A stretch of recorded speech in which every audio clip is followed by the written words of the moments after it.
अरे जालिमों सुनो, किसी शायर ने अच्छा कहा था कि तुम्हारी सोच के सांचे में ढल नहीं सकता,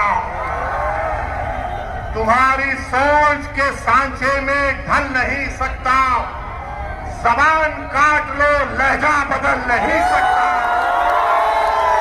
जबान काट लो लहजा बदल नहीं सकता। और सुनो नरेंद्र मोदी, देवेंद्र फडणवीस और अखिलेश यादव, मुझे भी मोम का समझ रहे हो क्या? तुम क्या अबू आसिम साहब की तरह मुझे भी मोम का समझ रहे हो क्या? तुम्हारी लौ से ये लोहा पिघल नहीं सकता। तो मेरे अजीज दोस्तों और बुजुर्गों, अब आएंगे समाजवादी के लोग, उत्तर प्रदेश से भी आएंगे और आकर सिर्फ एक ही का नाम लेंगे, दूल्हे भाई आकर ये बोलकर गए थे।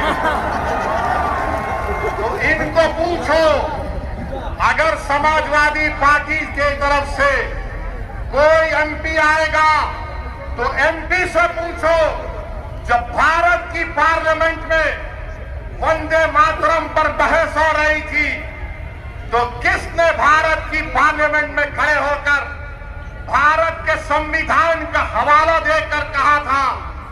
मैंने कहा था कि भारत का जो आईन है, प्रियम्बल है, वो शुरू होता वी द पीपल के नाम से, भारत माता के नाम से शुरू नहीं होता। वो किसने भारत की पार्लियामेंट में खड़े होकर कहा था कि भारत का जो संविधान का आईन का प्रियम्बल है वो क्या कहता है? जिस वक्त संविधान को अपना रहे थे 24 जनवरी 1950 को, तो क्या कहा था? Liberty of thought, expression, belief, faith and worship कहा था हमने। और ये समाजवादी पार्टी के जितने एमपी खड़े होकर कह रहे थे, मैंने खड़े होकर कहा हम इस मुल्क के लिए अपनी जानों को कुर्बान करते और करते रहेंगे। मगर हमने कहा कि हम सिर्फ अल्लाह की इबादत करने वाले हैं, हम अपनी मां से बेइंतहा मोहब्बत करते। मेरी मां खुदा नहीं है, मेरा खुदा वो है जो जमीन और आसमान का मालिक है।